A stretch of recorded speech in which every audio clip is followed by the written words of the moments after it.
La position du Sénégal est restée la même.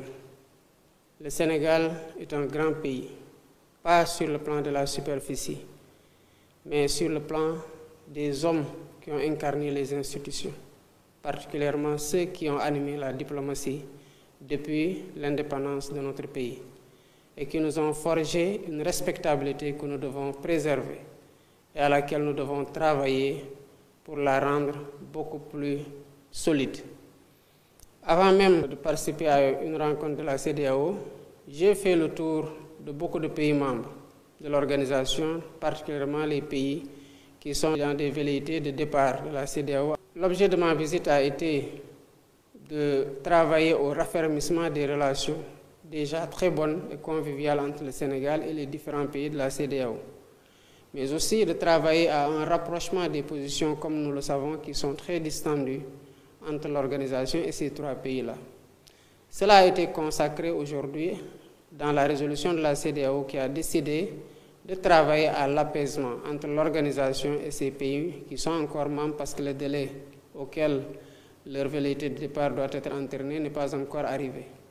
Entre-temps, nous ne pouvons pas rester les bras croisés. Notre responsabilité, c'est de travailler à rapprocher les positions, à les réconcilier, à faire en sorte qu'il puisse y avoir une plage de dialogue entre l'organisation et les parties prenantes, notamment l'Alliance des États du Sahel. Et j'espère que d'ici la fin du délai de préavis, qu'il y aura assez de discussions qui permettront de réconcilier les positions et de travailler à renforcer l'organisation afin qu'elle prenne mieux en charge les défis communs auxquels nous sommes confrontés. Je voudrais d'abord rendre grâce à Dieu à un double titre. D'abord de nous avoir permis d'être encore témoins d'un hivernage et d'avoir surtout fait descendre l'eau de la pluie partout au Sénégal. Prions que cette eau-là soit une eau bénite et que l'hivernage qui s'annonce soit un hivernage qui ne soit pas destructeur, mais qui annonce de bonnes récoltes que les Sénégalais auront à cœur d'utiliser pour eux-mêmes et pour leurs familles.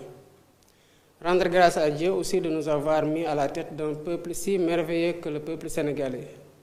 Hier seulement, tout le peuple est sorti procéder au nettoyage et au curage des canaux pour répondre à l'appel du gouvernement, à côté des ministres, du Premier ministre et de l'ensemble de l'administration. C'était justement pour anticiper ça, parce que nous étions informés dès les prévisions d'avant-hivernage que cette année pourrait être une année pluvieuse. Nous savons que quand il pleut, le principal problème, c'est la mobilité en raison des inondations et les dégâts liés aux eaux. Et c'est que la course contre la montre consistait justement à procéder au curage des canaux pour permettre que l'eau qui descendrait et qui est attendue en quantité puisse couler normalement et aller vers les lieux de déversoir. Le peuple a répondu massivement. J'ai vu des images qui m'ont véritablement touché et j'ai exprimé hier ma fierté d'avoir ce peuple-là derrière moi. Comme nous l'attendions, les pluies commencent et dès que les pluies commencent aussi, les problèmes liés aux inondations commencent. En 3 mois, évidemment, on ne peut pas réaliser des infrastructures qui empêchent que des inondations puissent, en si peu de temps, disparaître du pays. Ça, c'est un constat qu'il faut faire. Toutefois, le gouvernement sera aux côtés des populations et il sera diligent.